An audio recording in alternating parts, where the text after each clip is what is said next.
The polar bear capital of the world. Just below the Arctic Circle, Churchill, Manitoba in northern Canada is one of the world's best places to observe polar bears in the wild.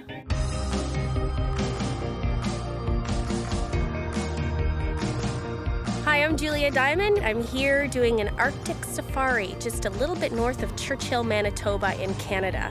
And this is Churchill Wild, a very special tour where you can actually hike with polar bears.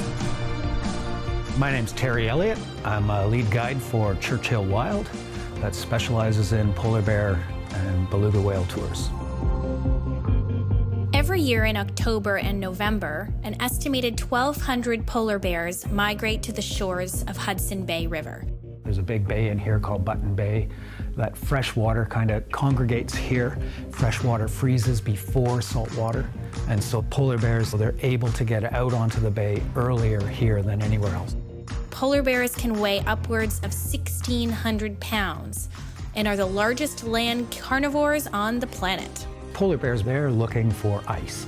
They want to get out onto the ice so that they can hunt seals. And so they're moving up and down the coast and just looking for, basically scavenging for food at this time of the year. This annual migration gives tourists, photographers, and scientists the chance to view polar bears up close and personal.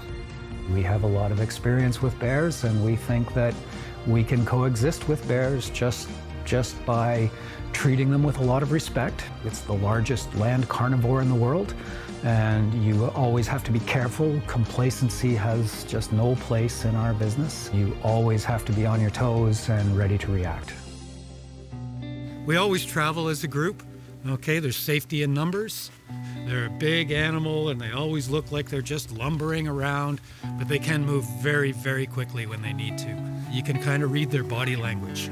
And the idea is to stop him before he makes up his mind that he's going to do something. Bears don't like to be touched. Okay, so if I can hit him with a rock or a snowball, he will back up. It'll change his mind from doing what he was thinking about doing. It escalates from there. Well, we've got these little things called bangers and screamers. Okay, it's just basically a little cap gun. It ignites these things and they'll start making a loud whistling noise with a bright light. These are very effective deterrents, but there's no consequence for the bear. We also carry bear spray. It's a pepper spray. Very, very effective deterrent, but only from close range. And then last but not least, we have shotguns. We're just carrying birdshot. Never had to fire my gun. I never want to. Every day we walk out of here, have to be prepared for that, just in case. All right, well, let's go find a bear. As we wait for the polar bears to show themselves, we enjoy the barren beauty of this Arctic landscape. Bears tend to approach from downwind. Okay, he might come walking up to us, but he's going to want to get downwind of us so that he can get our scent, their sense of smell. It's something like 30 times better than a bloodhound. Seeing them from this level on the ground, you really get a sense of their size and how majestic they are.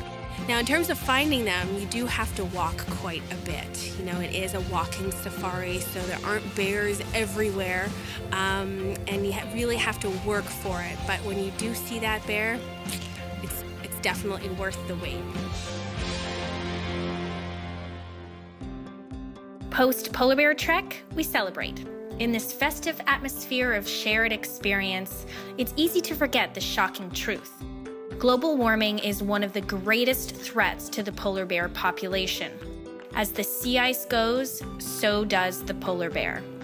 If global warming trends continue, scientists predict that 2/3 of the world's polar bear population could disappear by 2050. I think people should travel to see wildlife. Anywhere where that's going on tends to be better for the animals. Way more people want to come and just view them in their natural habitat. So hunting has died right off of polar bears. There is no hunting in Manitoba because the bears are worth much more alive than dead. For many tourists, seeing polar bears in their natural habitat fosters a profound respect and hopefully a desire to protect them.